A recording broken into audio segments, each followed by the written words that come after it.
Hello. Howdy. Hi, everyone. It's your boy Mitchellmander here. Welcome to another live stream / video, I guess, depending on when you watch this. Hope you're all having a great day wherever you're at. And yeah, we're going to be talking about Pokemon Horizons episode 39 in today's live discussion. And if you can't already tell, I'm already really excited to talk about this one for obvious reasons. Obviously, as you can see the title, Dot did in fact catch Tinkatink. I kept calling it Tinkatuff for some reason, but it's actually Tinkatink, so yeah. Dot caught Tinkatink. So that happened.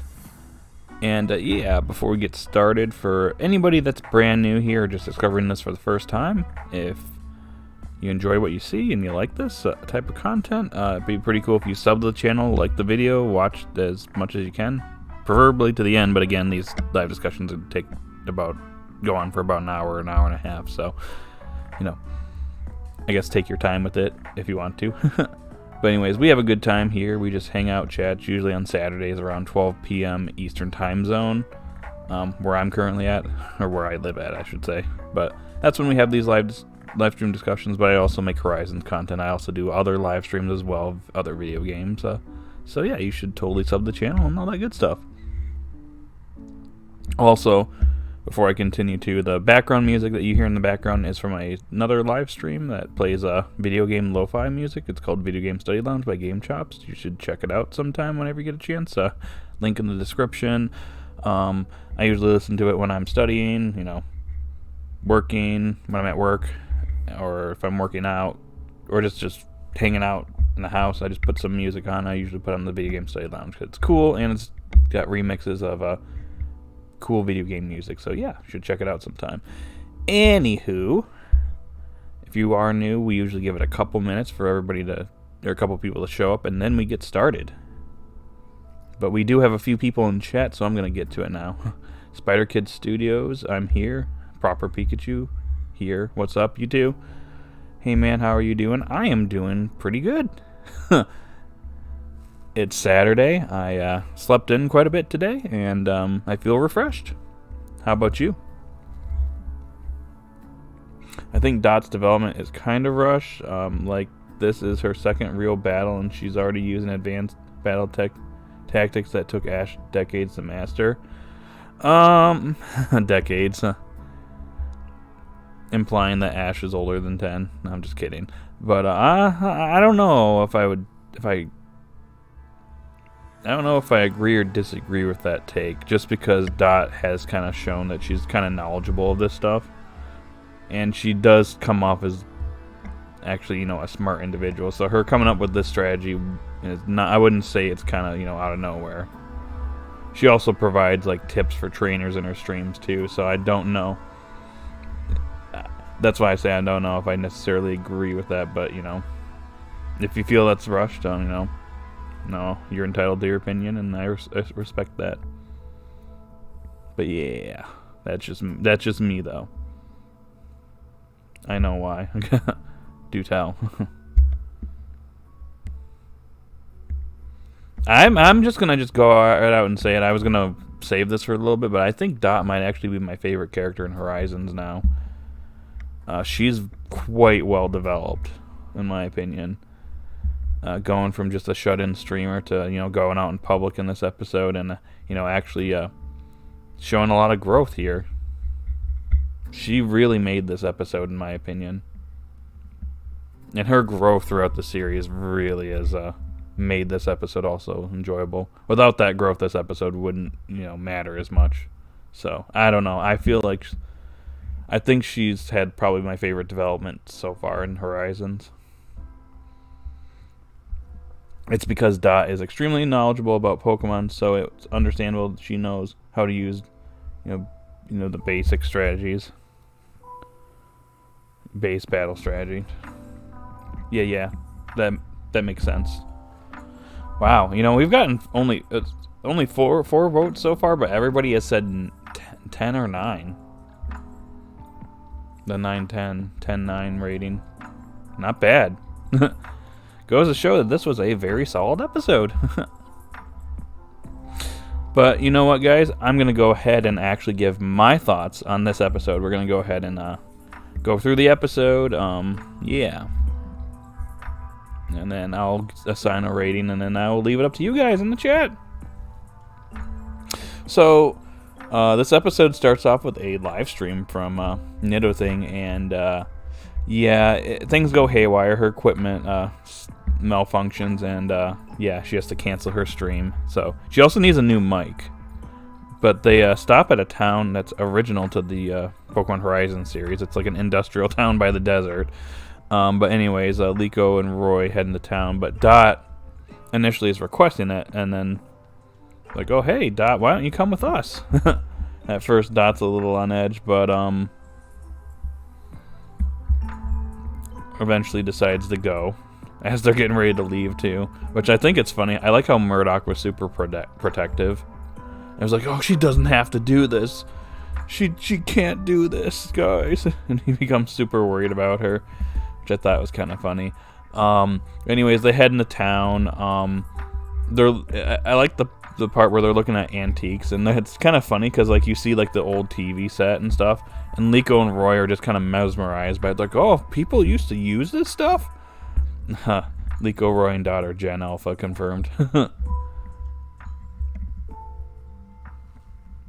But I don't know. I just thought that was kind of an interesting thing to point out in the episode, is that they were really like enthusiastic about the old TV and stuff, and all the old equipment. And then Dot sees like the old mic, and it's like, I'll use that as a prop in my streams. So she buys it. But Liko and Roy end up, you know, doing their own thing. They're kids, so they get separated from Dot. Dot ends up in an alley and actually ends up hearing some commotion going on. There's like a worker probably in the factory or something like that, and Tinkatink is trying to steal his hammer or something, or make something a hammer. And yeah, he's a little bit fed up with him, and Dot goes to comfort it, and it gets a little nervous, but it sees that old microphone that Dot had, and basically takes it and turns it into a hammer. But eventually Dot kind of just gives it to it, because she's like, oh, well, whatever. But she eventually catches up to Liko and Roy, and they head back to the ship, and she kind of just ignores Tinkatink. But Tinkatink, wanting to show off the hammer that she just created out of that mic to Dot, heads to the Brave Asagi. But they're pretty much about ready to head out. Orla's got the iron needed so that she can do some repairs on the ship, or just do some, you know, other things with it in general. But something sneaks onto the ship and actually destroys the iron, and everybody's confused as to what did this. In the meantime, Tinkatink is actually caught up and is on the ship, and I like the moment where it runs into Alolan Muck, and they both freak each other out. Like, it gets freaked out at Alolan Muck, but then Alolan Muck is freaked out by it. So yeah, Alolan Muck's pretty much a big teddy bear. But anyways, Tinkatink ends up running eventually into Dot and the others, and Dot realizes that Dot was the one that actually realized, alongside Freed later on, that it wasn't Tinkatink that did this, but it was in fact something else. There's a hole in the wall that she found. But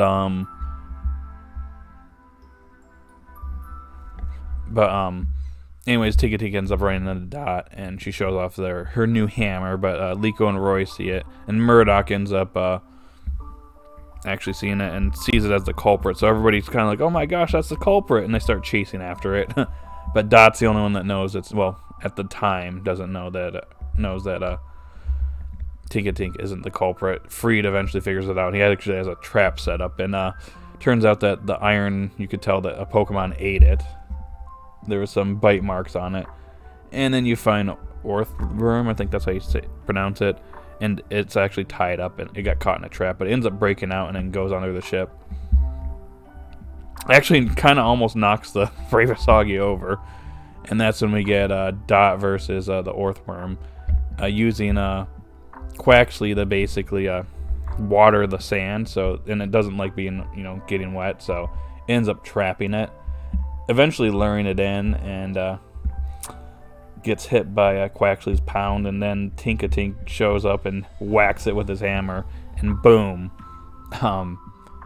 Orthworm has been defeated. And at first, everybody apologizes to Tinkatink over here, and Dot's about to say goodbye as well. But obviously, Tinkatink gets a little bit upset about this. But then she's a little unsure of how to say it. Do you really want to come with me that bad? And then Quaxley gives a Pokeball to Dot, who then catches Tinkatink. So yeah, Dot has her second capture, and the episode ends with her redoing her live stream, and it's actually funny because Tinkatink almost reveals Dot to the entire world, which I thought was pretty funny.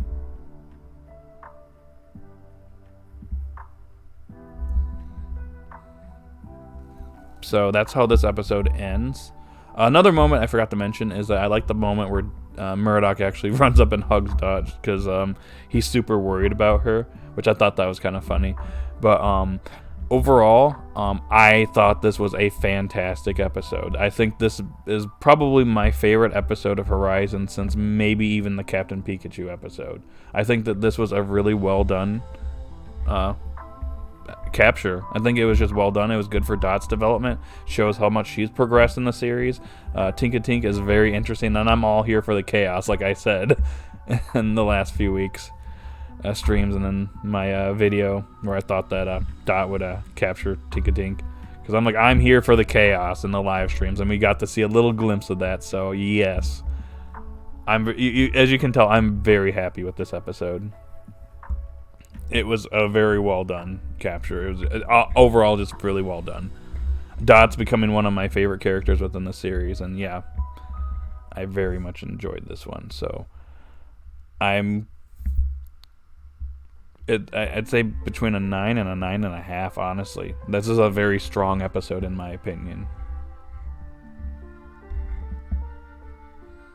I think the episodes have kind of been changing a little bit lately, because I know people have been mixed a lot lately with Horizons, but I feel like the last like this episode and the last two ones have been kind of slowly improving. It seems like we've been getting better with each of these episodes, and even going into next week's episode, it's an episode that involves Spreedito running off, and it seems like a callback to Goodbye Pikachu and those type of episodes. I'm actually very intrigued about that one as well. I feel like all these episodes I feel like they're actually on a good swing right now, so hopefully this continues until we eventually go back to the main plot. Because all this is development right now, and this was really good development in my opinion. So strong episode. I love it. One of the best Horizons episodes in my opinion. So those are my thoughts. So I'm gonna go ahead and get caught up on the chat now. 5 votes, and it's all 10-9. That tells you that this one was a solid one. Okay. After this episode, Dot has become one of my favorite characters, only behind Roy. Nice. I will say it is weird we ain't in Paldea. It is weird we ain't in Paldea yet. I'm not sure what you mean by that, since we technically are in Paldea. Oh, hold on. Experience is always better than just being smart. It's not like there is a book with strats on how to deal with all the 1,000 mons. It required a lot of critical thinking. Okay. Sorry about the missing spaces. YouTube doesn't let you write a lot of characters. Yeah, I know. I'm going to say it. Dot is already a better trainer than Liko and Roy. She uses strategy and knows a lot about Pokemon, but Liko just spam one move, and Roy kind of relies on strength. Yeah, yeah. She's also got the knowledge behind her, the boot, so there you go.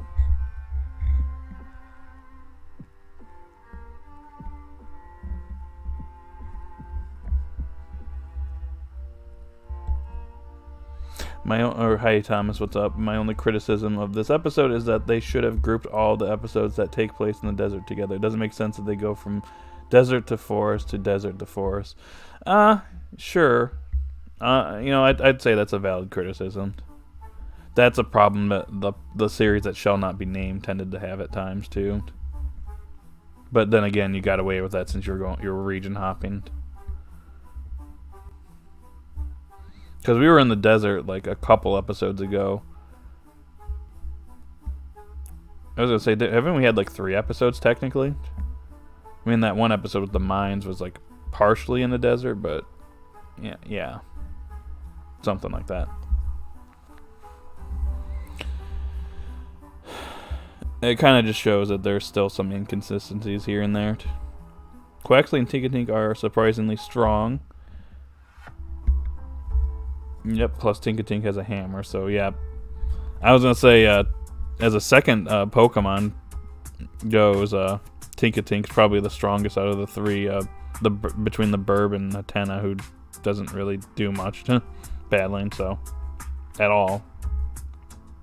I mean, it doesn't battle at all, I should say. That was a cute moment, yeah. I really have no flaws with Dot's character. I'm just saying, they're doing a really good job with Dot.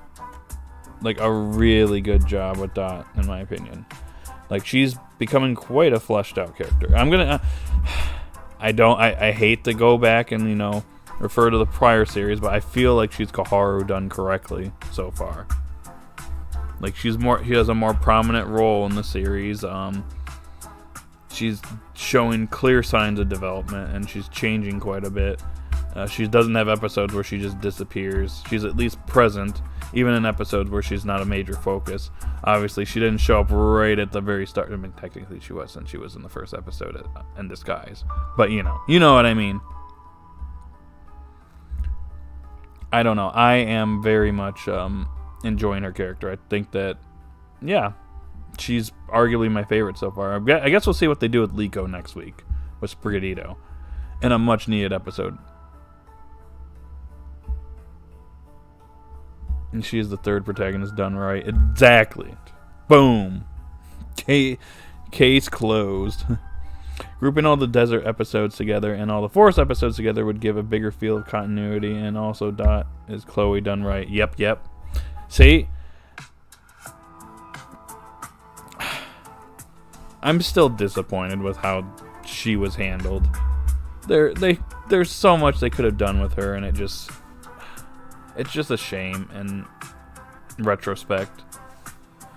I used to make jokes all the time because like a lot of people just didn't like her, and I was like, no guys, wait, she's a queen. She's gonna get those focus episodes, and they're gonna be 10 out of 10s.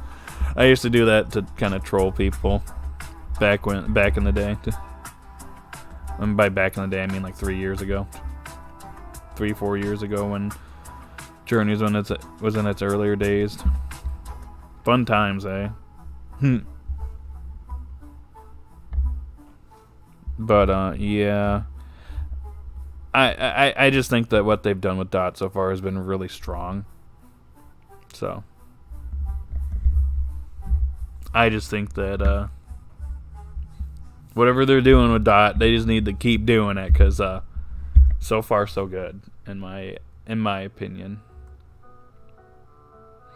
Please learn a new move next week, Sprigatito. I agree. Some people are saying online that Sprigatito is going to evolve, which I don't think that's going to be the case. I'm pretty sure Spriggy is probably just going to learn a new move, because its moveset currently is lacking. So it would be nice if we got a new move for good old Spriggy. Hey, Final Fantasy VIII music. I'm honest. Find it funny how Dot is already a better battler than Liko. She's only had like 2 battles. Yeah, true. Well, Claws, what's up? Hi, welcome to the stream. Hope you're having a wonderful day or night, wherever you're at. Oh yeah, this is Breezy.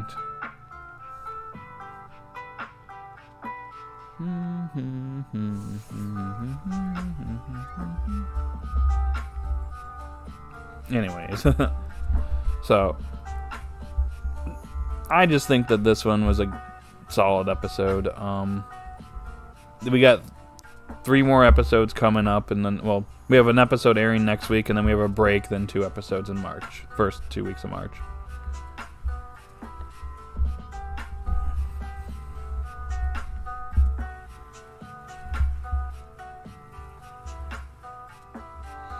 I would love a tournament arc. or something of that nature. Yeah, it just depends on how it's going to fit into the series, and like Liko and Roy probably need to develop their Pokemon's move sets and evolving them a little bit before probably doing something like that, I'd say.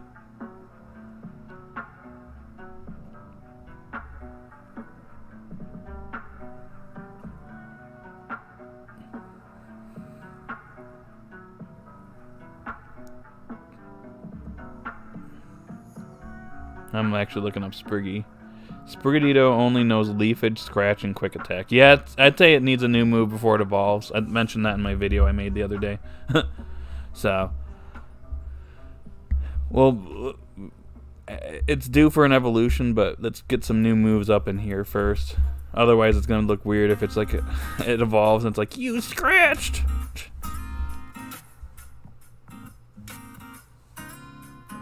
It's obviously why it's obvious why Dot is the better battler. Yep. If Sprigatito evolves next up, Meek, in my opinion, it ain't deserved because she has done nothing so far for far too long.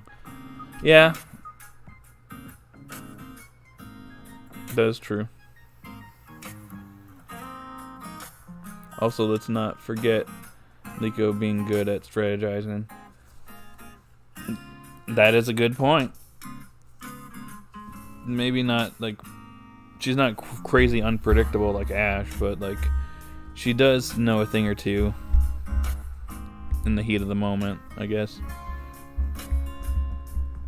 She has a long way to go still, but yeah.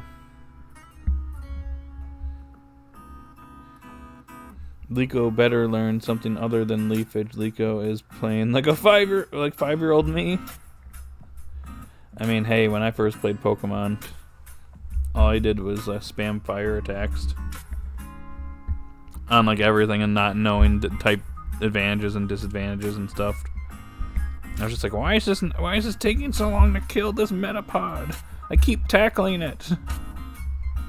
It just keeps using Harden, and for some reason it takes longer to kill. Why? Oh, why?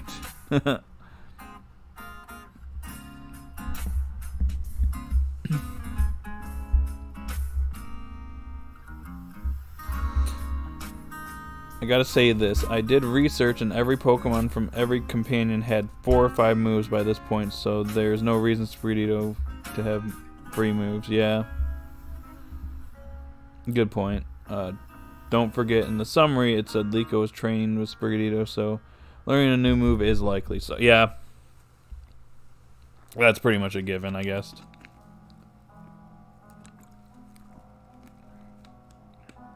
A lot of good character interactions here. I agree. I like Murdoch being super worried about Dot. This is actually going to be kind of interesting since we're going to be meeting Dot's mother in a couple episodes. I think on the episode that airs on March 1st. So 3 weeks from now, we're going to be meeting Dot's mom. Wow, another development episode for Dot so soon. Oh my gosh.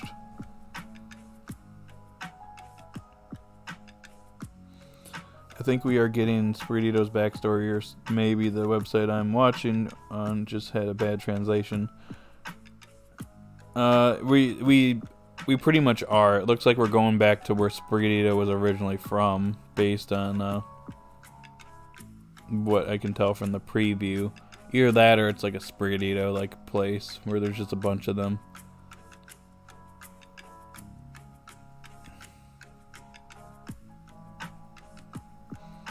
And way to go in making people feeling old with that vintage tech, LOL.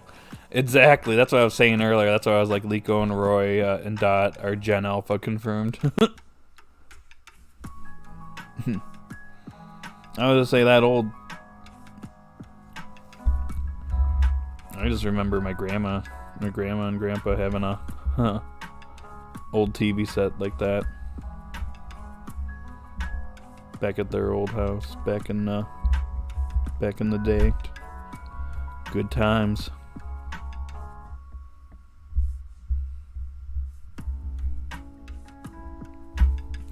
No, I just thought it was funny. They're like, oh my gosh, people used to watch this stuff out of this thing. Oh my gosh.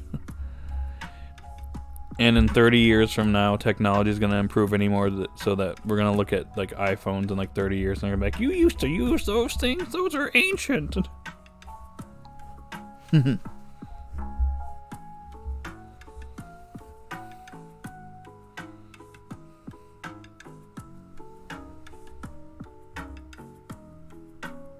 It's all the music. I hope Liko loses next week in training to Roy because it would help Liko understand that she can't always win and motivate her to train more. I don't know if she's necessarily going to lose, but I do feel like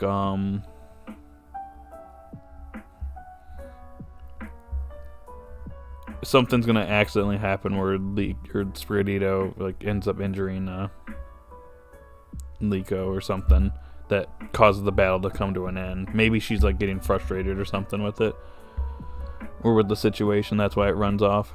Who knows?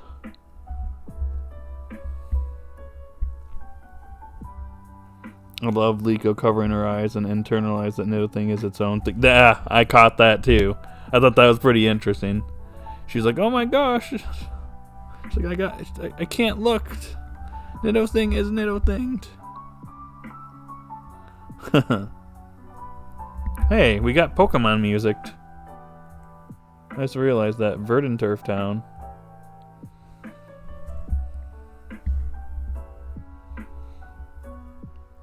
Oh, it was so funny when Tinkatink nearly revealed Nidothing's identity. Yeah, I love that part. I wonder what the Pokemon equivalent to Skibidi Toilet is. Oh, God.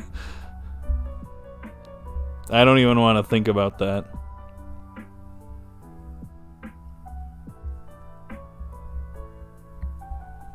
The thought of that actually scares me.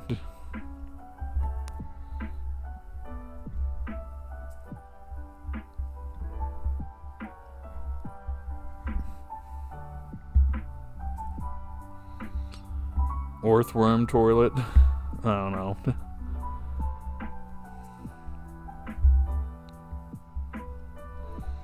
You know, I was expecting Tinkatink to be caught by Liko, but I think it would. But I think I like this. Hi, Harlster 3. Welcome to the live stream. Yeah, I actually really like this. I think this was a well done capture, in my opinion. I think this is out of the captures in this series so far. I think this is the best one.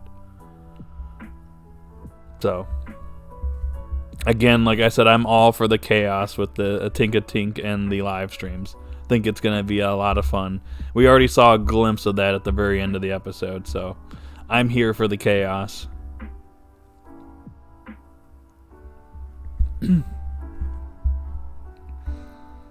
That was hilarious because this is how she copes with Dot equaling Nidothing. Yep. She's still struggling with that, and it's funny to see.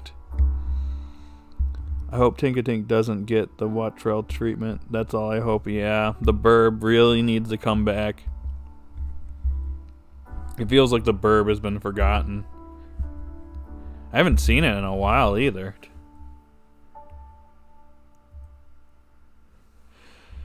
Have we even seen it since the new year started?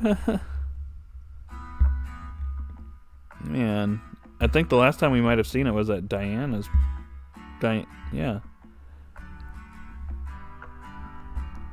At Diane's going away party, maybe.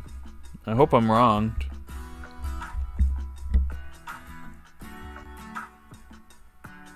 I'm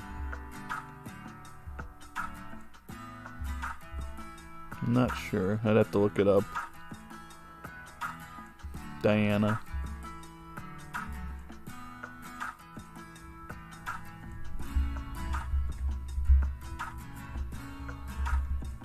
Yeah, it's gonna be fun. The only thing keeping me from remembering Wattrell is the opening. Oh man. I wonder how that hammer is going to work if Tinkatink evolves. Like, will it evolve with her? I guess we'll find out. I imagine that Tink is gonna evolve.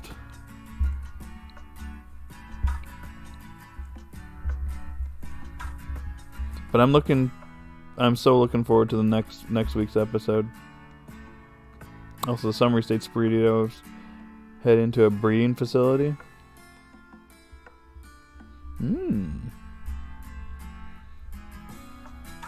See, that's gonna make...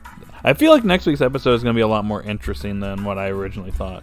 Because reading that summary and seeing it kind of just running off, you know, it kind of just recalls like a lot of different episodes from prior Pokemon, the prior Pokemon series, where like a Pokemon leaves, you know, says goodbye, and then by the end of the episode they end up coming back and they don't end up leaving at all.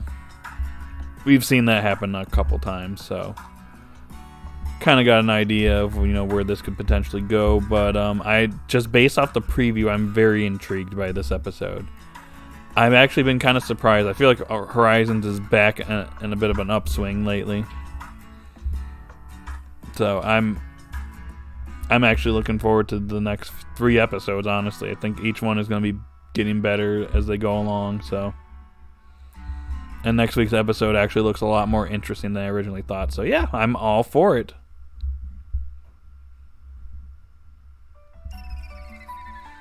I may be the only one, but I think an Earthworm would really fit Roy. That, or maybe a Seattle.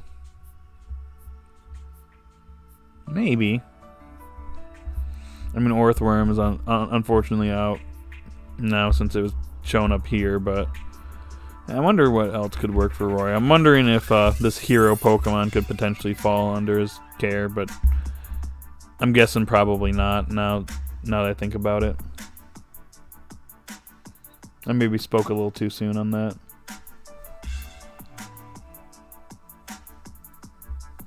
Wow, we have 10 people here. What's up, y'all? Be cool if you hit that like button. Just saying.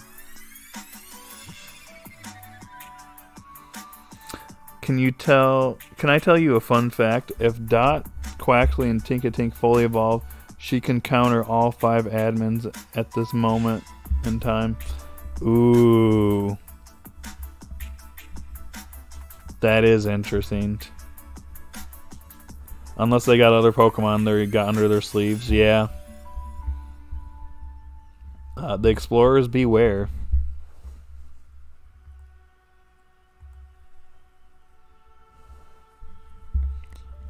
So the place that was shown is a breeder's place who seems to specialize in breeding cat Pokemon. Interesting. Was there a new summary portion that came out that I missed when I made my video the other day? Now I'm curious. I gotta look into this now. Give me 1 second, my friends.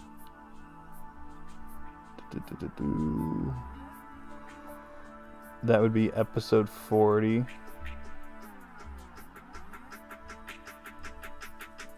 Here it is. Yeah, there's another one. It says, Liko and Spiritomb are engaged in battle practice with Roy and Fuecoco, or at least that was the idea, but then Spiritomb accidentally ends up injuring Liko. Liko ensures Spiritomb it's not to blame for what happened, but it seems like Spiritomb still feels conflicted. It ultimately ends up running away from the Bravasagi, heading for the house of a certain breeder, the house where it was born and raised. Haha. There we go. So when I actually did my video, we didn't have the full summary. Oh well. That makes it very interesting, in my opinion. Wonder if we're gonna see other cat Pokemon. Oh, actually, didn't we see like Galarian Meowth and then Berserker in there? So we probably could see other cat Pokemon there. So that's gonna be cool. Maybe Meowth. I guess we'll see. Normal Meowth, that is, not just Galarian. Maybe even a Alolan Meowth. Hey, or Metroid music too.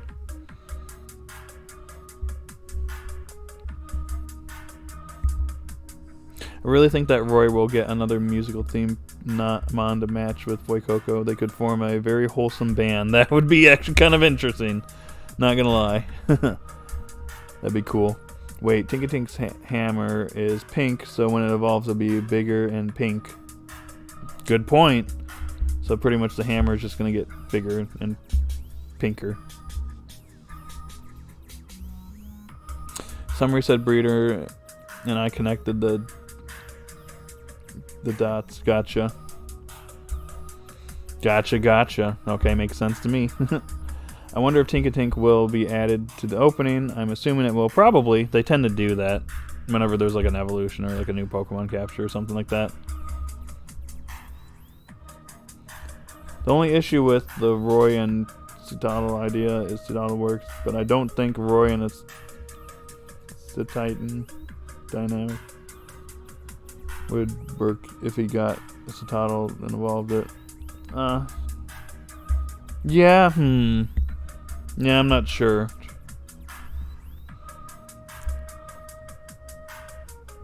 It's kind of hard to say at the moment. Wimpod to Glossopod would suit Roy the best. Wimpod is a glutton and has fears to overcome like the rest of Roy's Pokemon. That's if we go to Alola, though. The question is, what reason would we go to Alola, though? I was thinking Lapras would be there, but we got Lapras and Galar, so yeah.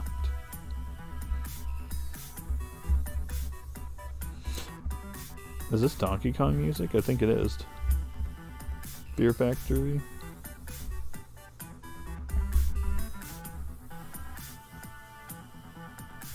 Yep. Liko needs a Hisuian Pokemon. Octokraken. Hi, welcome to the stream. What Hisuian Pokemon do you think what do you think would suit Liko? I guess that's my follow-up question. Next week, in my opinion, is the last chance Burrito gets to learn a new move because it won't solo development. It won't have a solo development episode again for a long time, probably. Yeah, so this is probably the best opportunity for Spriggy to learn a new move, so I imagine it probably will.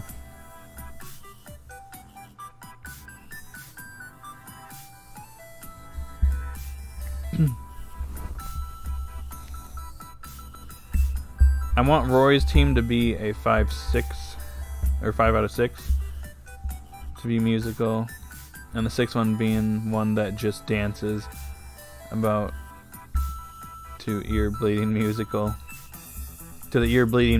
Roy and his team would produce. That's funny.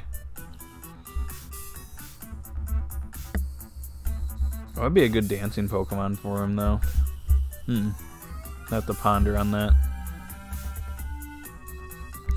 Hisuian Growlithe would suit Liko best in my opinion. Actually, you know what? That could work. Unless they're planning on bringing What's-Her-Face from the DLC into the Horizons. The girl with the camera from the DLC. I can't remember her name off the top of my head. She has the Hisuian Growlithe.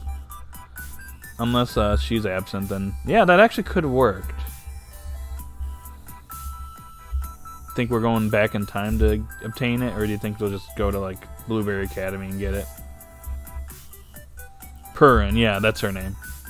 Thank you.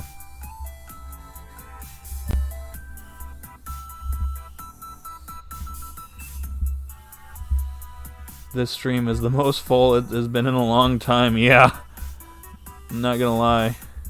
We got quite a crowd here. We got 12 people. What's going on, y'all? It just keeps going up. Thank you all for being here. I'll admit it's getting a little difficult to keep up with the chat, but don't worry, guys. I will catch up. I'm just really happy you're all here. So, if I'm happy, you're happy, we're all happy. Spriggy better evolve next week. We'll see what happens. I feel like a new move needs to happen before that, but we'll see.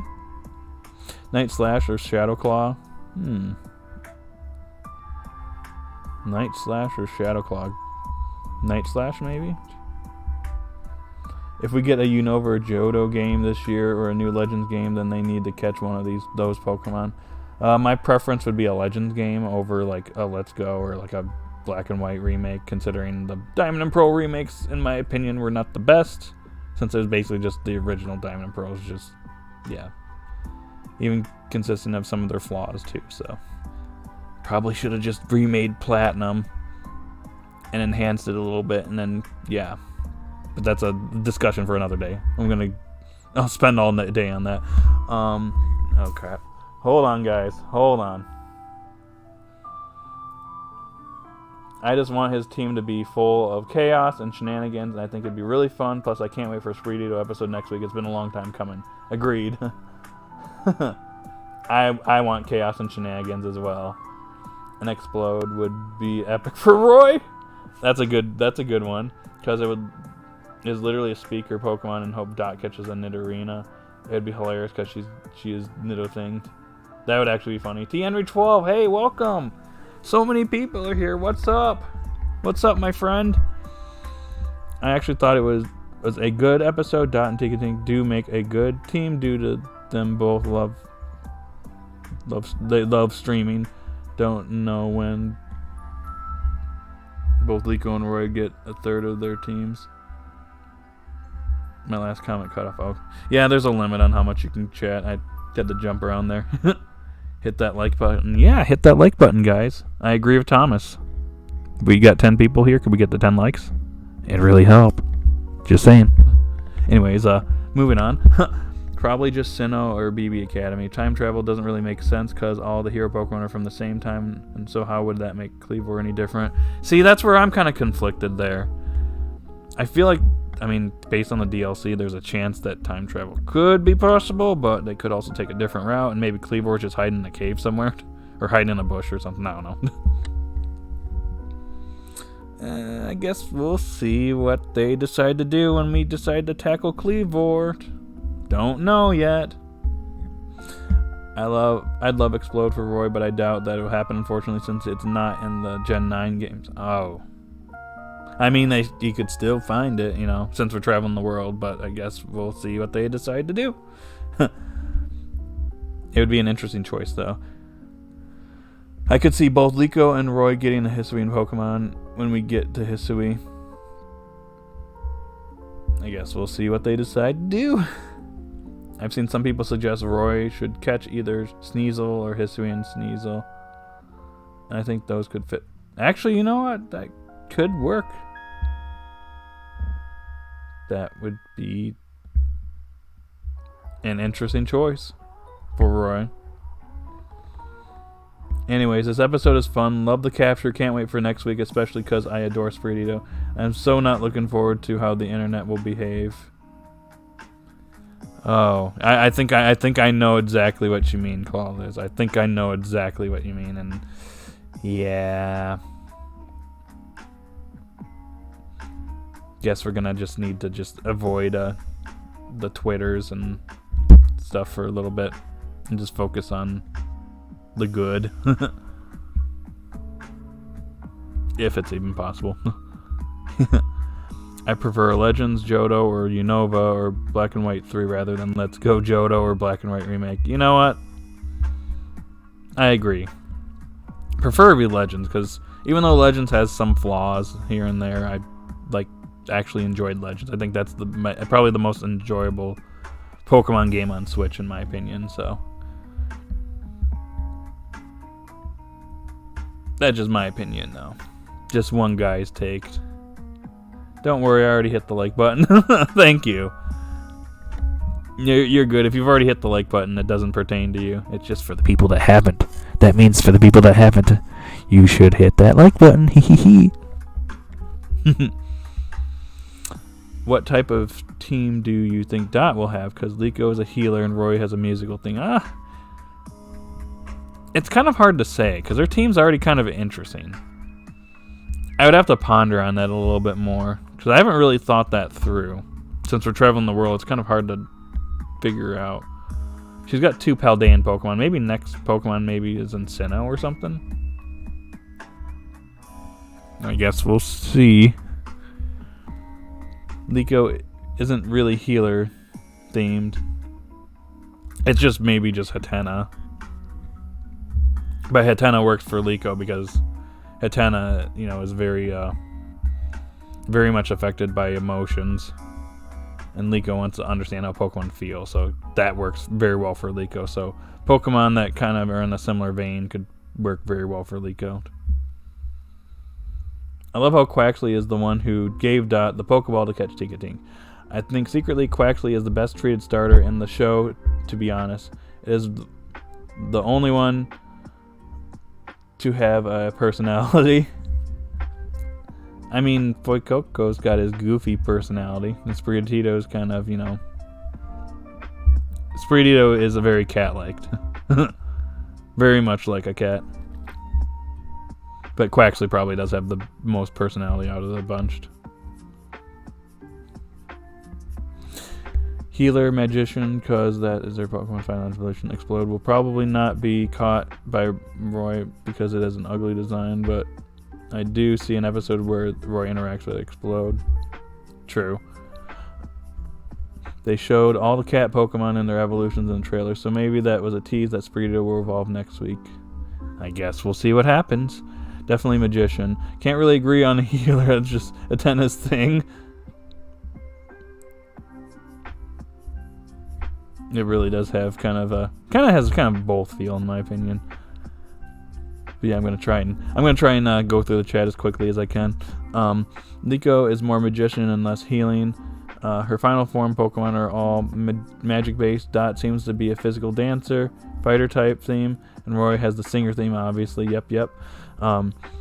When they go to Alola, it will be very hard not to meet someone who interacted with Ash because Alola is small and Ash interacted with almost everyone, and that's only if we go to Alola. Because at the moment, I don't see why we would go there unless we're like stopping halfway between, like, I don't know, Paldea and like Sinnoh or something like that, and it's like halfway there. Who knows? Who knows how the Pokemon world is shaped?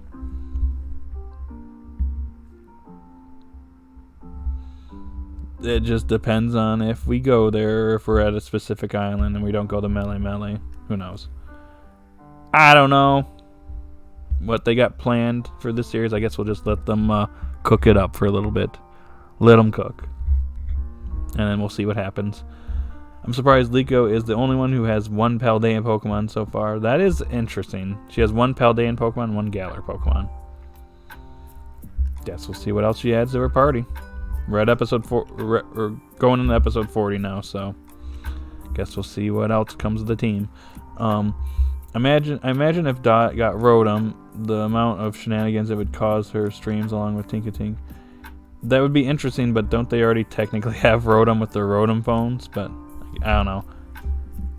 Kind of the same Pokemon, but it kind of just functions as their cell phones at the same time. So yeah. Did you all notice that Liko, Roy, and Dot all have themed Pokemon based on the themes of the Gen 9 starters? Roy, Singer; Liko, Magician; Dot, Dancer, Physical Attacks. That's interesting.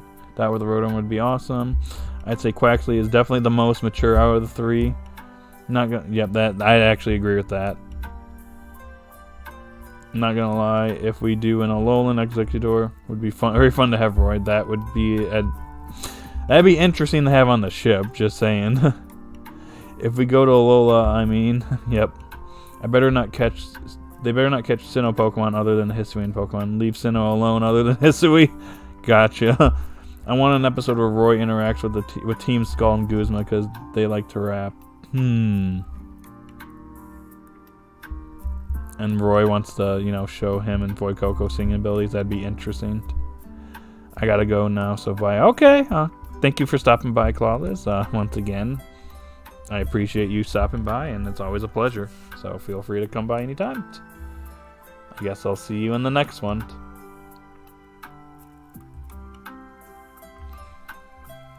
At this current time, how would rank Liko, Roy, Dot in terms of battling right now? Probably Dot's number one. As seen here, she's got a definite buff here with Tinkatink. Maybe Roy now, just because he has two Pokemon that technically are battlers. Fuecoco has definitely increased its moveset and has gotten stronger. He has Wattrell. Liko Sprigatito is really the battler. Hatena doesn't battle. It just knows Heal Pulse that we know of. So Liko probably has kind of like is probably the least strongest at the moment. Roy is Liko Roy. Roy is definitely the weakest, even though he is currently stronger than Liko right now, but Roy is not as good at battling as Roy.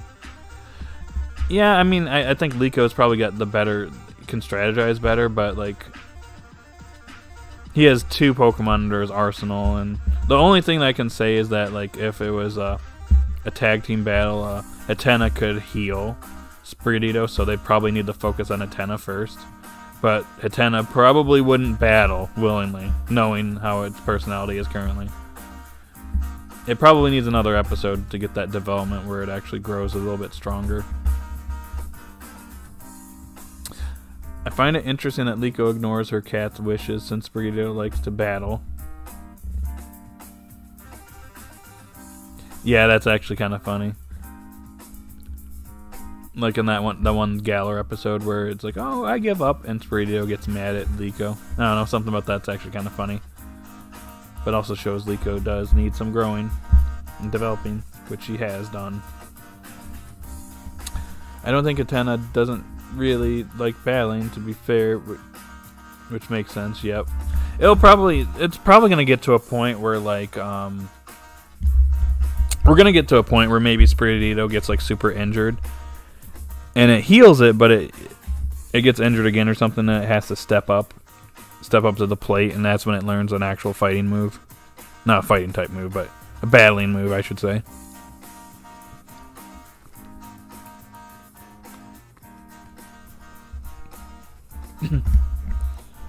Roy is physically stronger, but Liko is the better battler. That is a good point. She's better at strategizing. I said that a minute ago.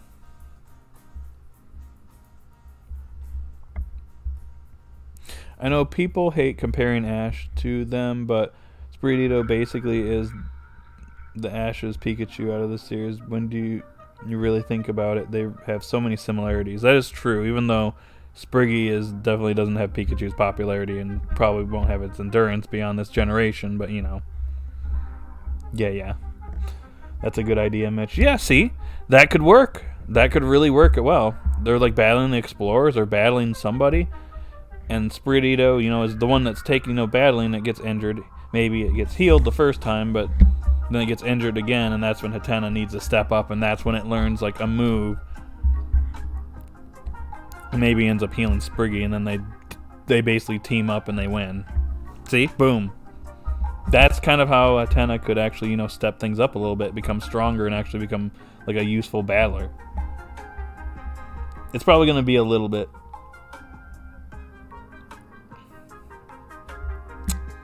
before something like that happens. I will say Sprigatito episode I hope something productive happens. Because from the preview alone, I'm not excited at all because it looks like the Pikachu. I kind of disagree because I feel like this episode has a lot of potential to give us like a good backstory for Spriggy. I mean, obviously the whole plotline of a Pokemon leaving and then coming back has been done before. We've been there, done that. But I feel like this could potentially be interesting, so I'm just gonna wait and see what the episode gives us in 6 days from now. To be fair, Hatena does have confusion too. Oh, crap. I forgot about that. I guess since it doesn't really do anything, I kind of forgot. Oh, man. Let me just verify that real quick.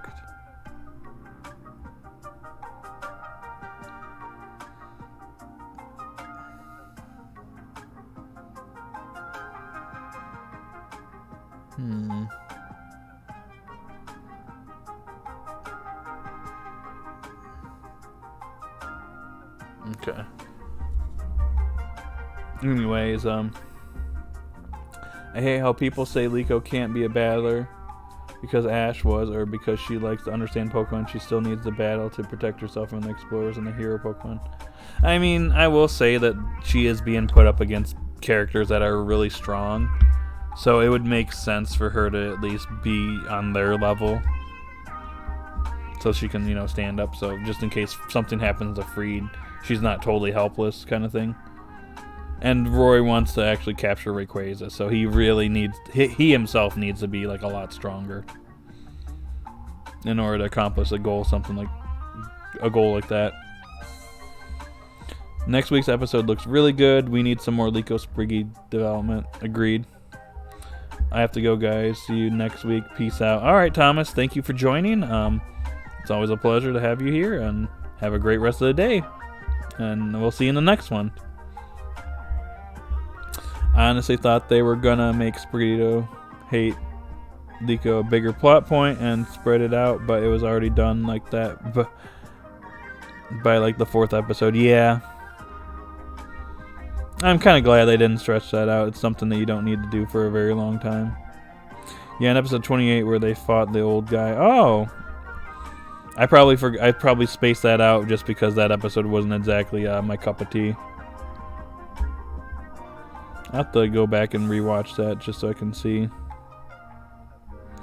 I find it weird all these Pokemon, Fuecoco, Spiritomb, Hatena, all got development, but nothing for Wattrell. Ain't that weird?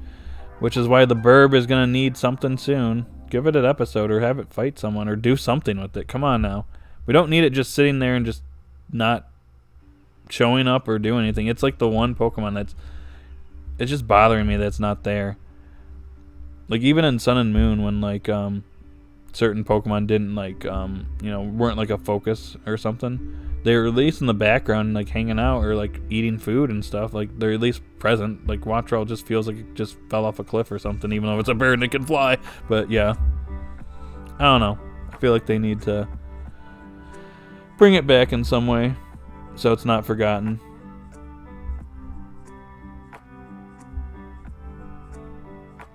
Yeah, Wattrell needs development. I don't know why Wattrell can't just appear in the background. At least exactly, just as I said. The random character of the day where her and Roy were getting manhandled and Cap came in and beat them. Yep. Liko Roy need more episodes where they're alone in the series. Yeah, I was gonna say these episodes like where they're just kind of off doing their own thing, or they're kind of like the main focus, and like that's actually really good. It's actually good for their development, and they're kind of getting it away from the adults, so it's like nice whenever you kind of have that, because they're able to grow on their own like that.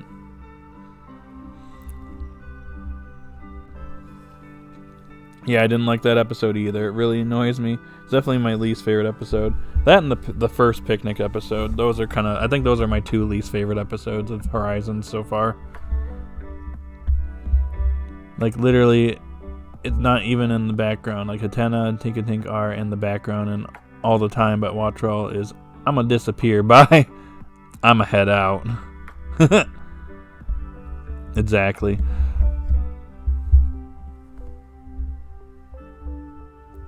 Oh. I don't even think we've seen Wattrell fly on its own yet without help. If it has, then I must have forgot it because it barely shows up. I think it has.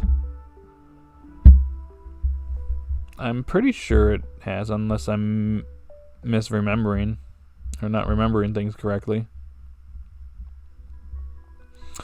Like Wattrell could have literally flown next to Roy in the Fuecoco episode, or in the Fuecoco episode 2 episodes ago, and at least been present. Yeah, exactly. Just have it out, or just do something like. Where is it? Like, why did the writers forget it exists? Like, come on now.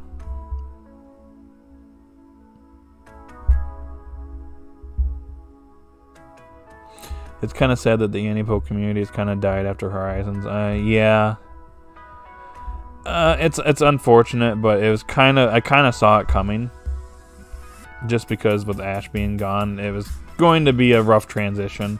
I personally think the series is fine, but you can tell that people just aren't as invested anymore. Although I feel like people should still give the series a shot. That's just me, though. It's okay. I do kind of like that it's kind of calmed down a little bit because there isn't as much discourse as there used to be. My biggest problem with the community is there's always discourse, like over something going, wrong in the series or something being written incorrectly. And just remember how the Masters 8 went in the beginning. Just saying. So in a way, it's kind of a good thing. It's probably for the best that things have calmed down and slowed down in the community. So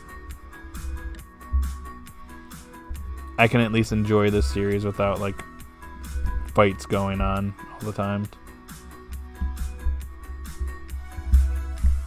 Like Wattrell's last development episode was over 22 episodes ago.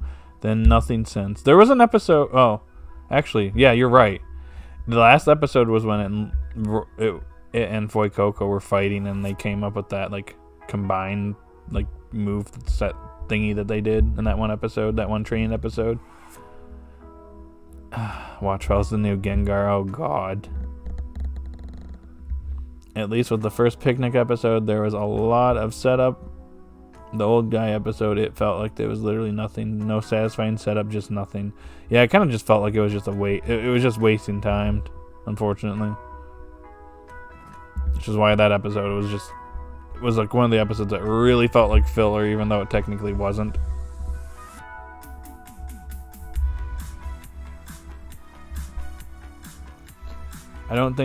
I think part of the issue is that Liko and Roy don't have mascot Pokemon, but generational starters.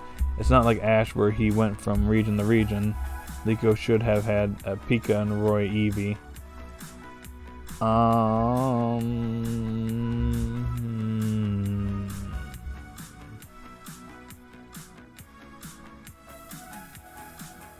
So, I get what you're saying. But I'm just going to say right now that I think giving them just like the starters for Gen 9 probably was for the best. Just because I feel like people will be like, oh, well, we got Freed who has like Charizard over here. We'll just say he doesn't have Captain Pikachu. But then we have Liko who has a Pikachu. Duh. She's just like female Ash. And then we have Eevee over here with Roy. Oh, it's just like, let's go Pikachu and Eevee. I could see people griping about that. Unfortunately, that's just how things are. So I it's hard to say, but like I feel like I guess going this route with Spiridido and Fuecoco instead was probably the better decision. But I get your point though.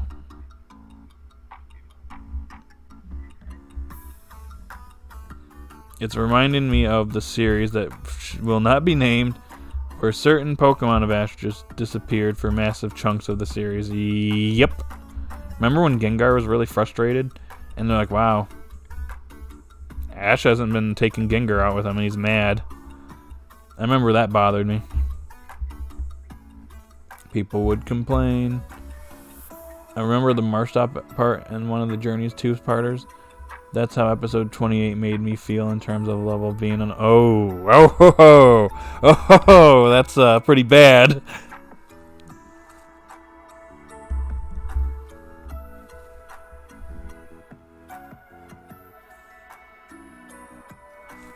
Gengar. Remember how Gengar's original trainer abandoned it, and then Ash did the same right after? Yep. I remember that. Hey guys, give me like a minute or two. I'm just gonna run to the restroom really quickly. Go ahead and leave some chats in the chat, and I'll be right back, and I will answer the chat or whatever you say in the chat. Just give me like a minute or two. Be right back.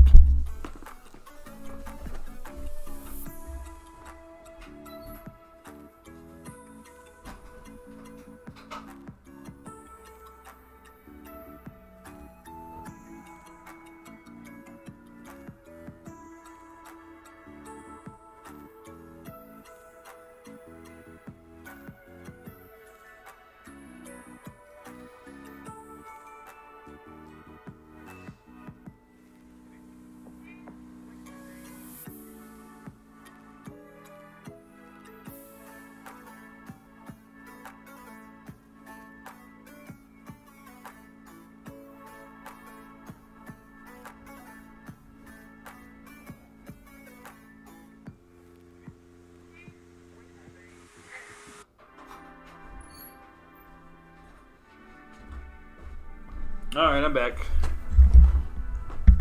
I'm backed.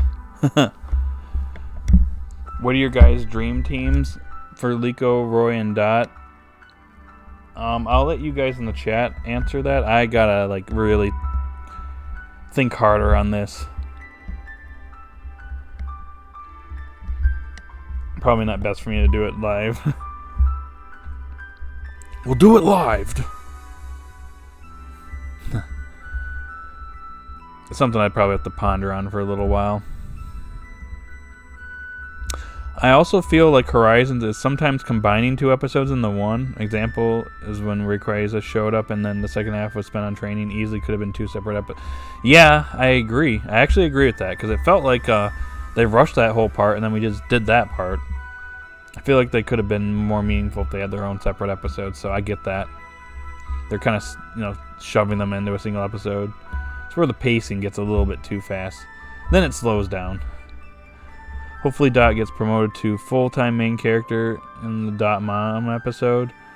I would like to say that. We also felt the same way about Koharu, Chloe. After she basically got her Eevee, and it just never really, you know. She never really went to that main character slot. I feel like Dot's probably gonna stay in her like third character slot.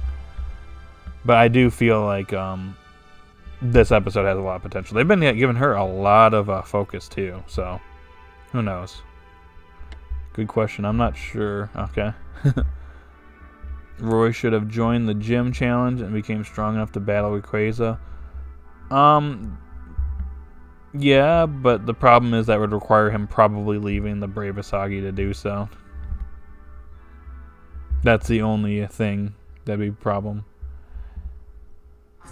I do hope we meet some of the other Paldean gym leaders, though, since we're in Paldea now. We need to meet some other Paldea characters, and once we go through these development episodes, we need to meet some of the actual game characters. You should make a video going over your full team hopes. I could do that. It might take me a little while to do something like that, though. Just gonna put that out there. Because I gotta really think about that. And I already have a really busy schedule. As is, so. But obviously, when we get like a break or something like that, that's actually a good time for me to like do something like that instead of, you know, these streams, since we take a break when the episodes take a break. So, could be something I do in a couple weeks. There's another video that I might potentially be making, but I want to wait until we get to the break too. So, yeah, it's just a matter of time.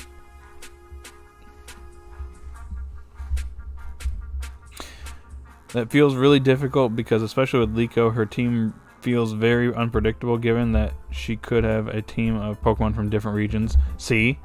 That's why it might take me a little while to like really think about it. That's why it's kind of hard, because she's already got one Paldean Pokemon and one Galar Pokemon, and then we got other regions we're probably going to in a little while down the road. So I guess it's a little bit tricky to kind of come up with something like that. So it's something I'd have to really put a lot of thought into. I think Liko will have different Pokemon from different regions, and Roy will be in Paldea too.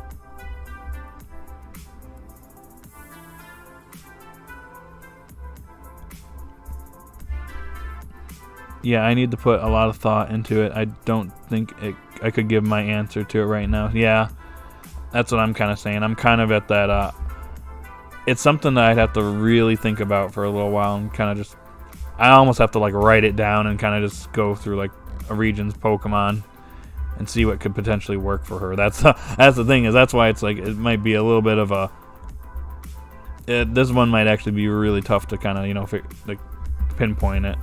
And obviously the series could go in a completely different direction. And by the time I actually come up with that, she catches a Pokemon that's completely different than what I came up with for her. So, yeah. It is what it is, though. It's all for the YouTubes, though. I will say I'm glad we've seen a lot of Paldea Pokemon now. Done way better than how the Galar Pokemon were done in the series that shall not be named. I agree. I was very worried when we left Paldea and went to Galar that we weren't going to be coming back to Paldea for a little bit. So I'm pleasantly surprised that we basically went right back to Paldea after we're done in Galar. So, and it seems like we're going to be in Paldea for probably a while. Probably for at least another 10 episodes or so. So we have plenty of time to get some Pokemon showcase here. We got some time to get like other characters in the games that show up here. So we got plenty of time. And we don't even know for sure if Roy and Dot are gonna Paldea exclusive still, or get Paldea exclusive Pokemon. Still, anything could happen. I'd have to write it down and look through all the Pokedex. Yep, me too. But one thing I will say for sure is I hope one of them gets a Palafin, preferably Roy or Dot. I guess we'll see what happens in episode 42. I've been thinking about that since I made my video, and I'm kind of leaning on probably no for Roy, because it's a fully evolved Pokemon, and it might make Roy kind of strong, depending on how this Pokemon is portrayed in the episode. I do think Roy's focus in the episode could potentially be interesting. I would like that for Roy, though. That would be such a cool Pokemon for Roy, though. I just don't know. I don't have a good feeling that it's going to happen. That's the thing. Wait, I just noticed this. What if Liko will catch a Pokemon from each hero Pokemon? So she may catch a Kanto Pokemon next. Brigatito, Bolivia, Hatena, Moltres, Kanto water Pokemon?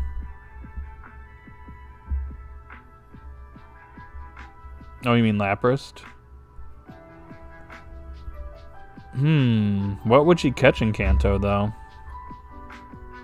Like Clefairy or something? Maybe not Jigglypuff. Something like that, maybe? I think this arc will finish in Paldea.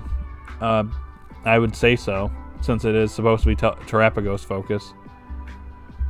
I imagine it's going to end on whatever happens, like towards the end.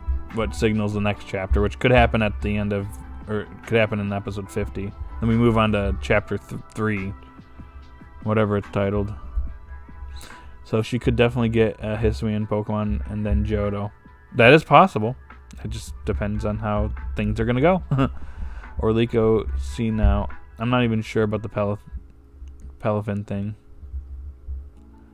I mean, it starts off as a Finizen. Not just Palafin straight away. Yeah. See, I'm a little unsure how they're gonna handle that. She caught Pokemon from each hero region or Pokemon region. So far, yeah. But isn't Lapras technically? Wasn't that in actually, Lapras is from Kanto, but wasn't Lapras found in Galar technically? The hero Lapras.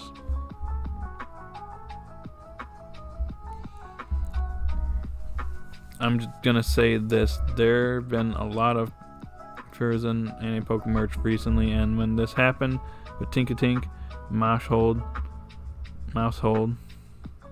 they were either caught or joined the ship, or something similar might happen. I guess we'll see what happens. Maybe when we get the preview for this episode, we'll have like a better idea of what we could expect. I feel like that's gonna really be like a telling sign of whether Roy could potentially capture this Pokemon or not. People want Liko to catch a Taria, so maybe that could be her Hoenn representative. Hoenn rep. That could work for her, honestly. That would be an interesting one for her to catch. My reasons for the 3 and Palafin Liko, because it matches with how she's more of a strategist compared to Roy, and Roy, it just fits him. Gotcha. Yes, the hero Lapras was in Galar only because it and its crew were traveling. I mean, good point. Because Animo merchandise has always teased stuff. True.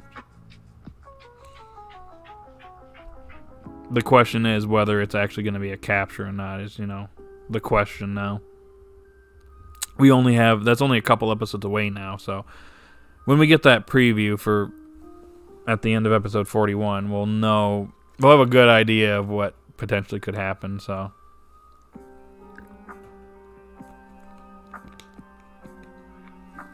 Not trying to dismiss it entirely and say, oh no, it's not going to happen.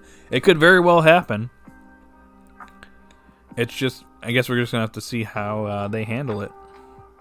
I was going to say, Hatena and Watrell's captures weren't like too far in between each other, so who knows? This is like a 3-episode difference between Tinkatink and it, though.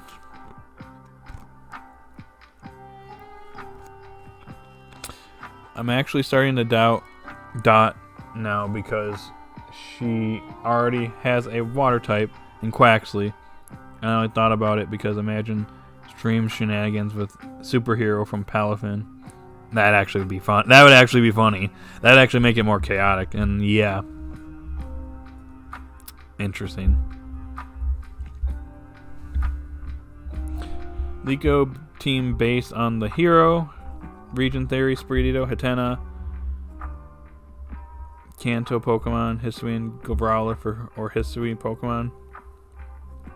Johto Pokemon maybe, Girafarig, and Hoenn. That's an interesting team. Like I said, maybe Clefairy could fit her or something. Clefable. Possibly.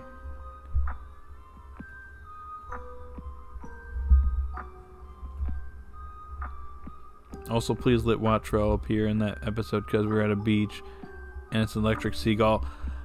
Exactly. It should appear in that episode. It really should.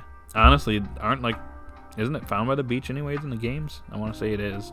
So, why not? Hope they had Captain Pikachu form Pikachu to Scarlet and Violet just like Ash Cat Pikachu. That could happen. They could also throw it in Pokemon Go as well. They've done that with Ash Hat Pikachu and Go.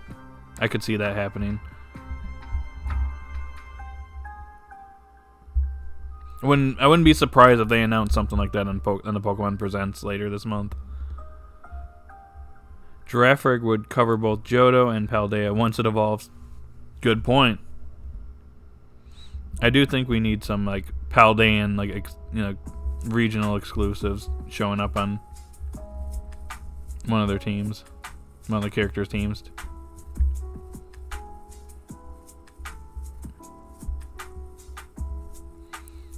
Exactly, yeah. And Watrell literally spawns on the beaches. Yep, near Finizen to Scarlet Vine. Yep. You know how Freed has capped and we don't know the actual boss of the Explorers yet? Imagine the boss has a Kanto Meowth as one of his Pokemon. That'd probably be a little bit on the nose though for Gibeon to have a Meowth though.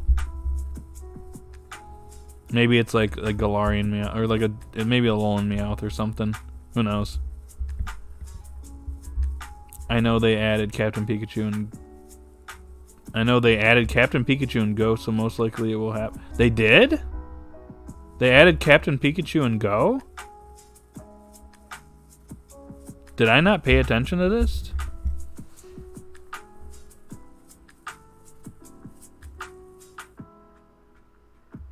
I was not aware.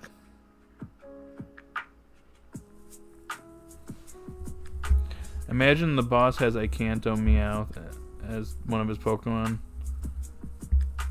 That, like I said, that might be a little on the nose because then people are going to be like, well, it's basically, Team Rocket and Ash. But just in a different series and a different Meowth and a different Pikachu. That would be funny though. It seems they're going to do a big Horizons promotion for Pokemon Day because Captain Pikachu is coming to Pokemon Go and Shiny Rayquaza is going to be in Unite. They're gearing up for... Really? They didn't add it yet, but it is coming. Okay, I mean, I haven't paid attention. I'm going to look into this. I need to look into this right now, honestly. Or Persian, but I think if the boss had a Kanto Meowth, that's super powerful. That would be funny. That would be interesting. I'm looking this up because I'm like... I was not made aware of this. I was going to say, Emerald, if you're here. Did you know about this? Okay. Pokemon Go. Captain Pikachu.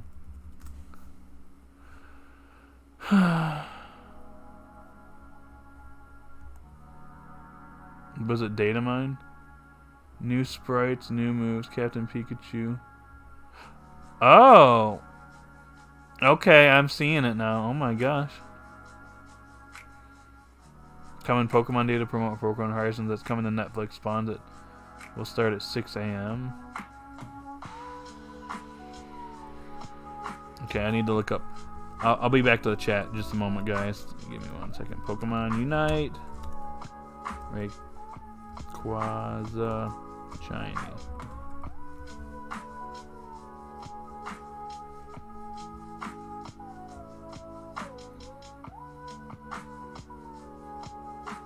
Shiny Rayquaza.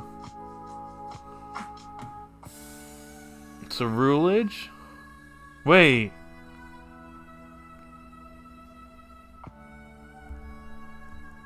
Wow, I missed out on a lot. I guess I don't play Unite anymore, but yeah.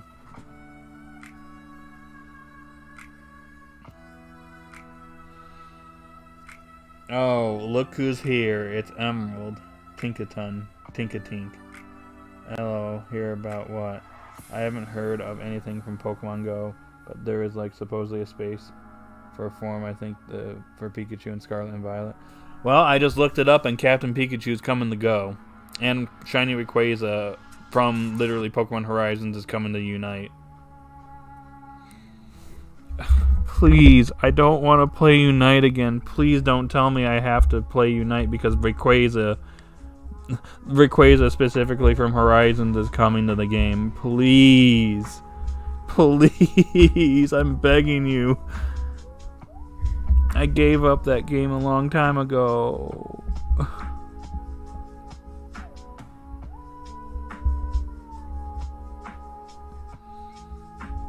Some are theorizing that there could be a Shiny Rayquaza raid event in Scarlet and Violet for Pokemon Day. Also, the fact Pokemon Go has pretty much skipped over Gen 8 is quite sad. I'm just going to go on a limb and say that Gen 8's probably going to be coming to Go here. We're probably going to get finally the starters and more Pokemon besides the few that they actually threw in there like way back when. Also, there is a promotion of a free Cerulege card going that you can get from the Pokemon Center or GameStop and some other stores. You just have to buy a product to get it. Okay. Oh yeah, and they are heavily marketing Cerulege and just a lot of Horizons Pokemon in general right now. So Cerulege is coming to Unite? Is that what I'm reading?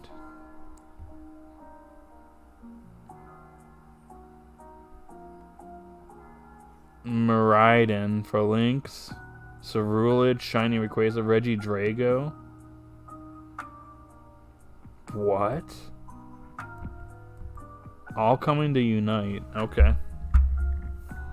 I hate how they handle Gen 8 Pokemon in Pokemon Go. They skip them over. Just go stay up to date with the modern generation. No, that's just sad. I mean, Go is kind of not in the best space right now. I recently started playing it again after not playing for like a million years.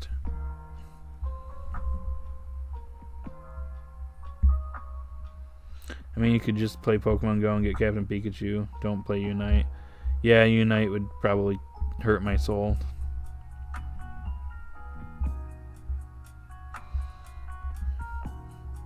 What Gen 8 Pokemon are even in Pokemon Go? Greedent, I believe, is in there. Surfetch is in there. Falinks is in there.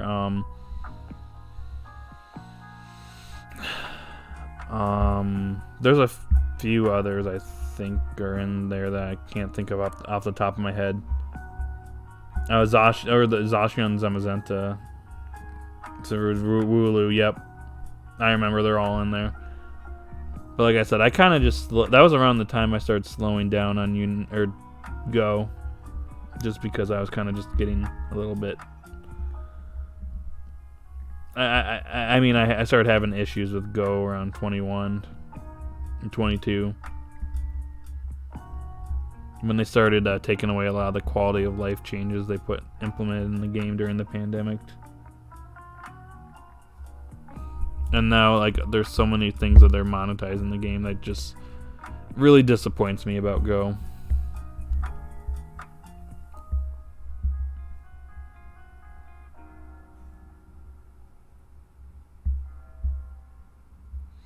The starters aren't even in it yet, the Gen 9. The Gen 9 starters are in Go. Spreedito, Foykokos, Quaxley, they're in the game, or they're in Go. Oh, are even...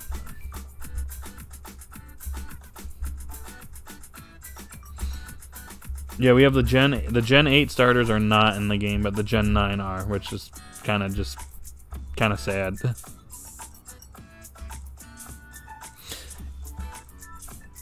I mean, Go has been kind of one of those games which been like, it's been hit and miss. Like it had a lot of problems when it first started. Then it got better, and then Pokemon Go Fest, the first one that they did in 2017, was that was a thing that exists.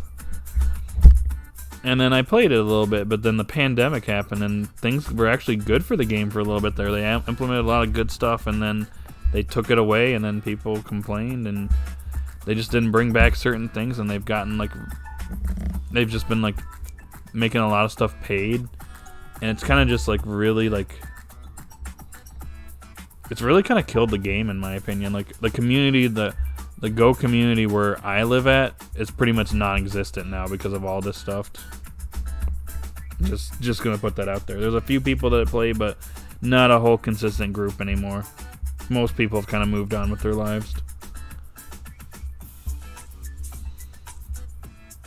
It goes really down. Yeah, they've been trying to do all this paid stuff. I've been missing a lot lately. It's been missing a lot lately. Yeah, I remember that 22 and for sure 2023 is when it went super down. Yeah, it's really hard to support, which is why I kind of told myself I wasn't gonna throw any more money into the game. Like I did like Go Fest tickets. I used to do that. I skipped this last year because I just wasn't like interested in it.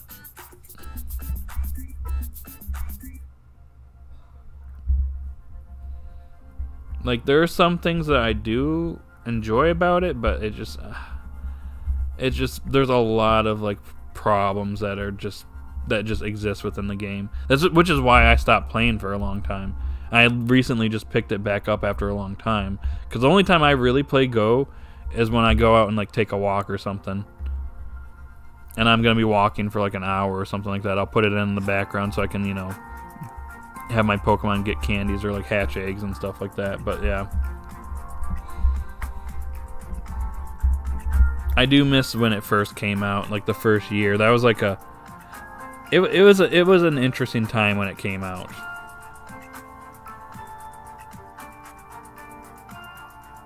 But we kind of went into a little bit of a tangent there. It started with me not knowing that Captain Pikachu was coming to Go. And apparently Shiny Rayquaza is coming to Unite.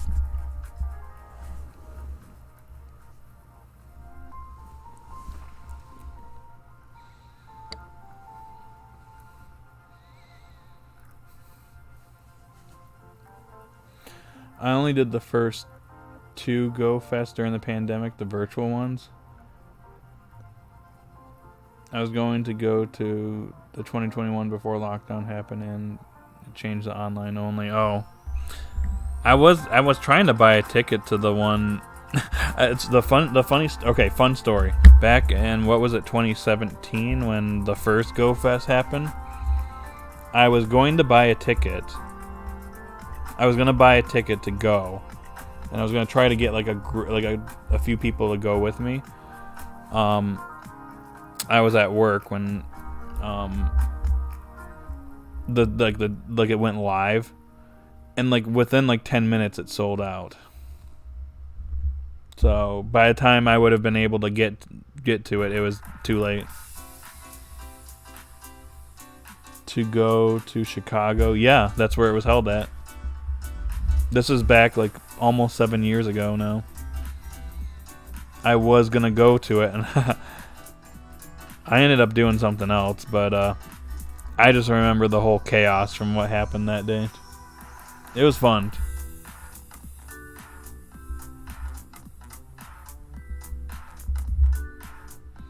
The people that were like, we can't play.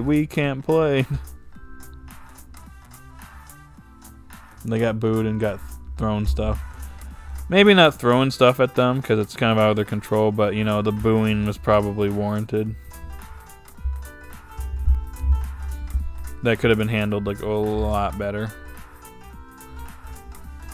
But yeah, anyways, I kind of got I went on a little bit of a thing there. I don't know if you guys want to go back to talking about Horizons or not.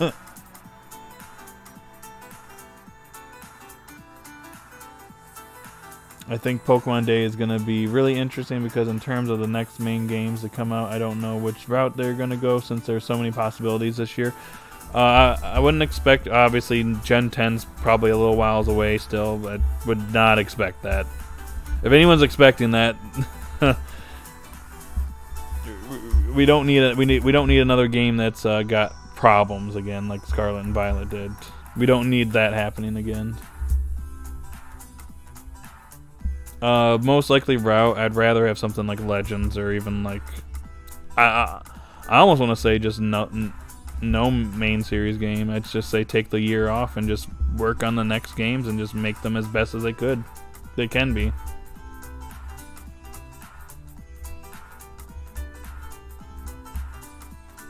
There's footage of that Bottles were thrown. I know. It's been a long time since I've actually like saw that go down. That was like almost 7 years ago now. That's crazy. It was that long ago. That was an interesting time. I mean, not all paths are good, but it's a way to go. They could go.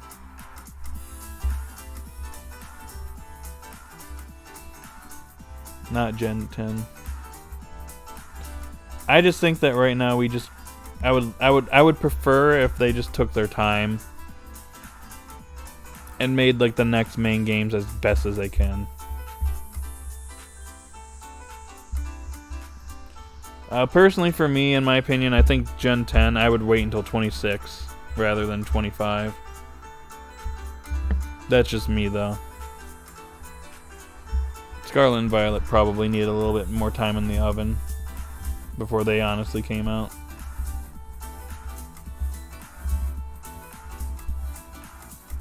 They could take the year off. Gen 5 remakes, I hope not. Let's go, Johto. Please, no either. I don't want either.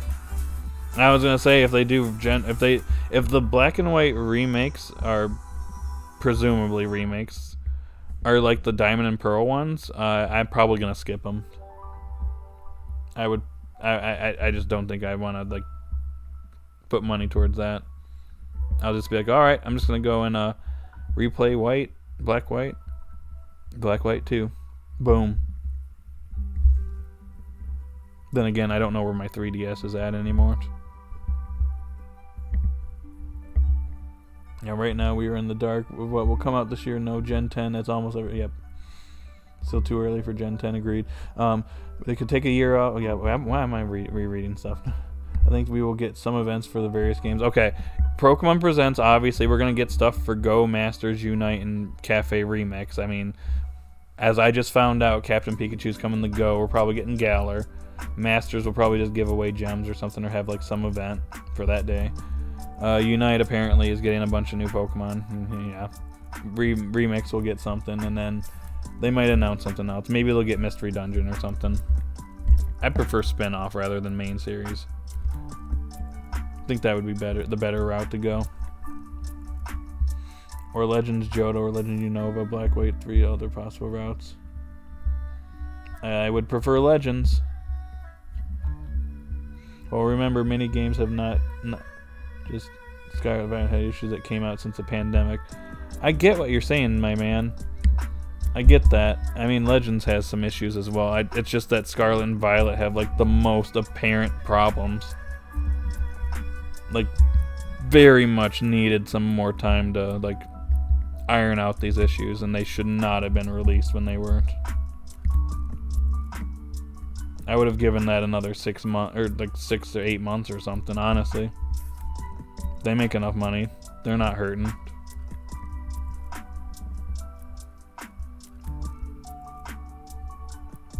Just don't rush them anymore. Or rush to release. Release them when they're ready to be released. Granted, the second and third option, the Let's Go or Black White remakes are not the good paths. There's still potential routes they could take, maybe. I can see Pokeball Pattern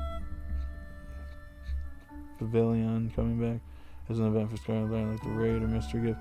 It's been since Gen 6, the last time it was available. I think almost 10 years. Okay. I mean, I'll admit I am kind of burnt out on Pokemon right now, which is why I think whatever we're getting later this year I probably won't be purchasing. Unless it's like really good. I have not been the biggest fan of Pokemon on Switch personally. Besides like Legends Arceus, that's probably like the one ray of hope for the Switch era. And even then, it wasn't like a perfect game. I'd probably say it's like a B tier game. Still a fun game. And a lot can be improved upon from it.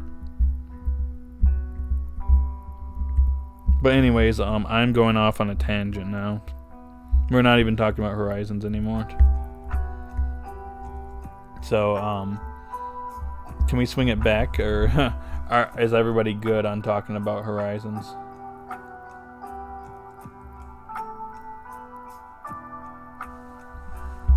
Quite an opinion you have? I mean, am I wrong?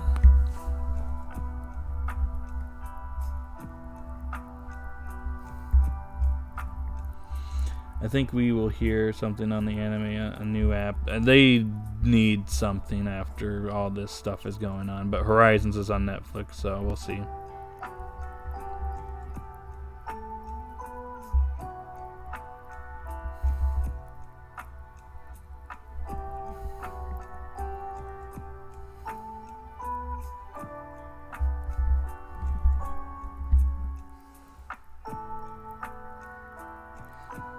Okay, anyways, guys, yep, we're going. Let's swing it back over the Horizons. What do you think the new move Spiridido could potentially learn will be? Maybe,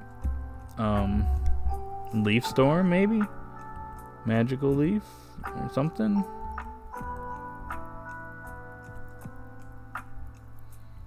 Maybe, like, get rid of Leaf Edge or something. Wait, what the heck? Hold on, y'all.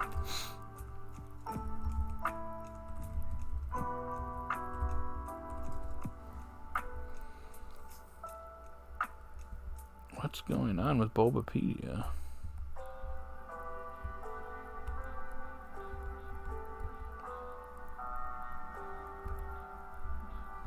Give me a second.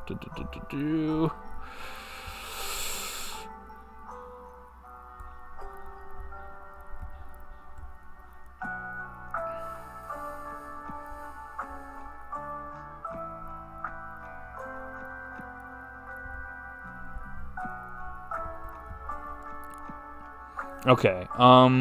Magical Leaf or maybe just Magical Leaf. I don't know.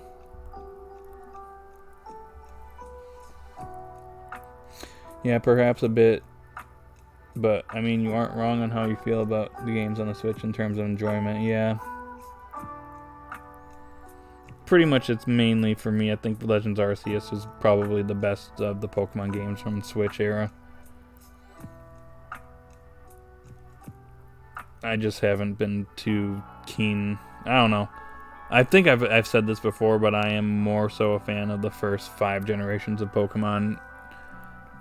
I'd say probably Legends might be my favorite thing post Gen 5.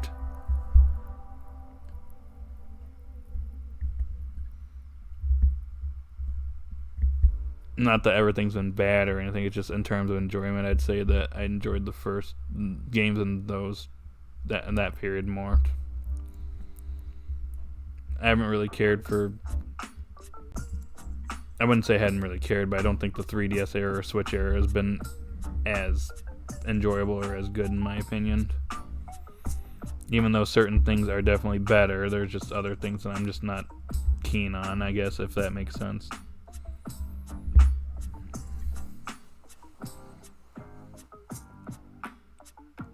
What was that? You wanted us to go on a tangent about One Piece?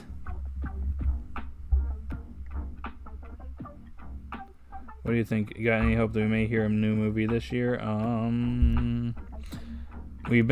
There's been rumors. It's kind of hard to say. I would like a Horizons movie.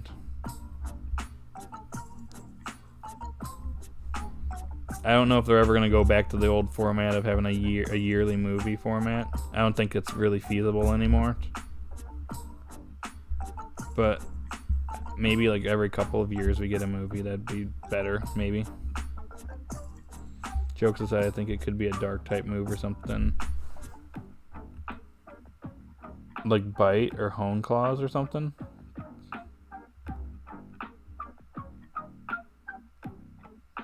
Or another type move in general, to be honest. I'm just so Sprigatito has more coverage and variation in its move pool, or just replace Leafage with a significantly stronger grass type move. Magical Leaf would work right there. It'd be cool if it learned 2 moves, but maybe that might be going too fast for some people. One that's somewhere on par with the power of Flamethrower. Magical Leaf, probably.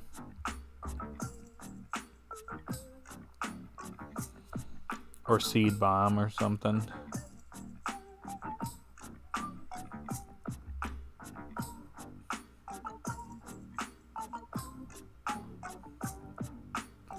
No rumors, but what is the possibility to hear a new movie? Maybe it's too late, or you can see a release other than summer. It's really hard to say because we haven't had a movie in like a long time. I mean, like maybe a Pokemon Day they could announce it. Have they ever done that before? That would be an interesting choice. For sure. Yeah, see, it's kind of hard to say. Maybe they can do it like as we're Horizons airing, but look at what we got in the future movie. Boom. Tease it or something. Who knows?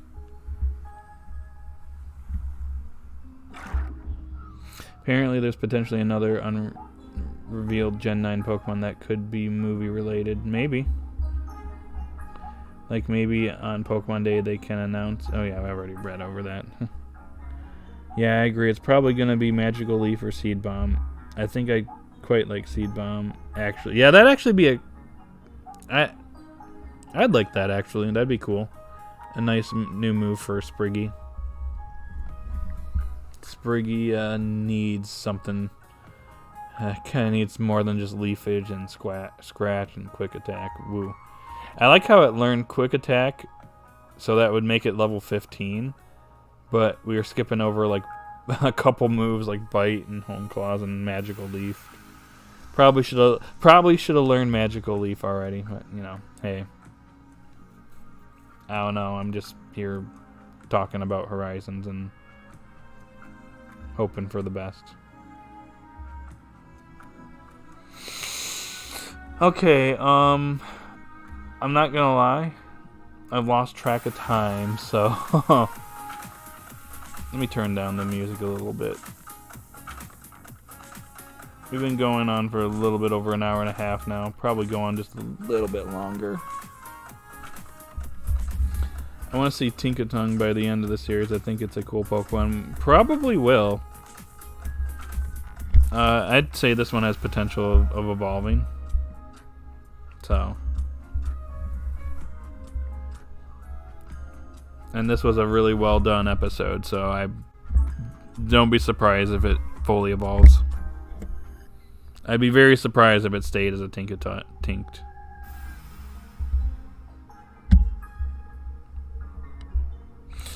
Okay, anywho, alright, sounds good. See ya maybe on Monday. If you hear from Jeff, let me know. We're probably gonna go ahead and do it anyways, just because Nick wants to do it. I wouldn't expect to do this like every single Monday, but since he's available to do it, we will do it this Monday. So, okay. I sent the message over to Jeff, and he didn't say anything yet. But yeah. Anywho, is there anything else you guys want to say before maybe we get going here? Dang, this music track is loud. I like it though. It's a little too loud.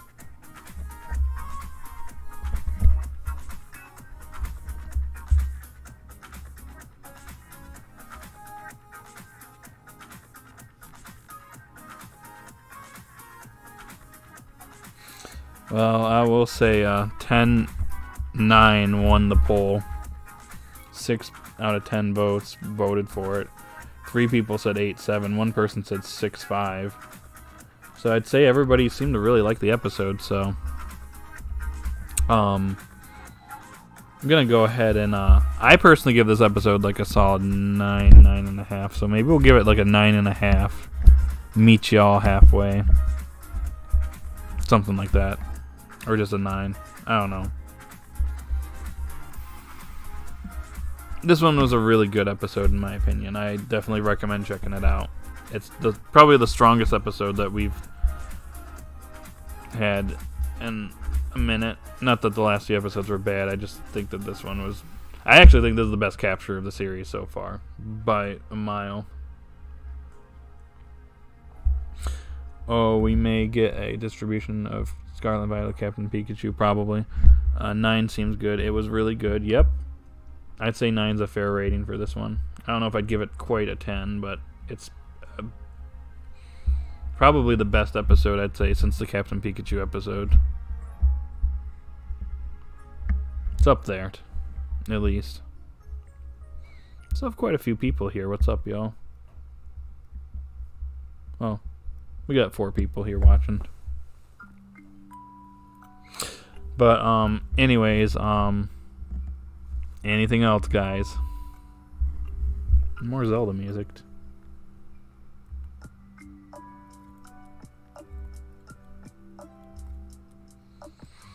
Give you guys like another minute to, if you guys want to say anything. Otherwise, we'll probably wrap this stream up.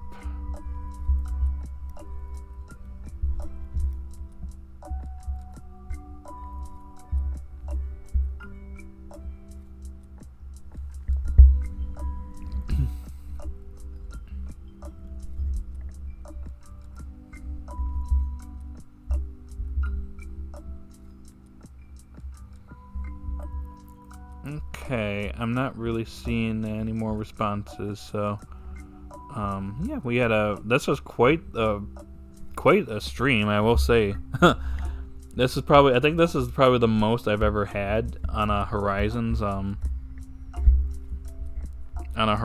discussion in a long time, if not ever.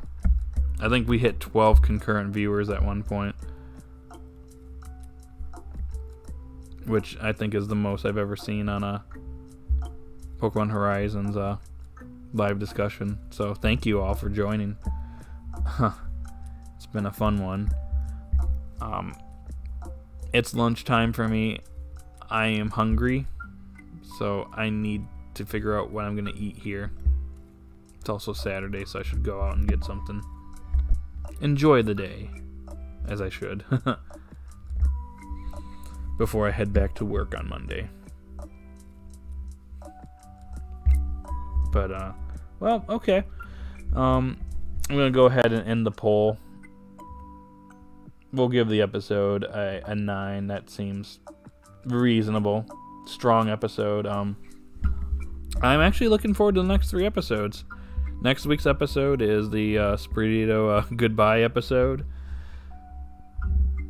So we will see how it turns out. I'm actually quite interested in this one, and hopefully it ends up being a good one for Spriteto and Liko. And maybe Spriteto learns a new move. Magical Leaf Seed Bomb, please. Please and thanks. Alright, guys. Thank you for joining me once again. We'll be doing this again next Saturday for episode 40. If you would like to check out some other streams I do, I'll be doing Mario Kart on Monday.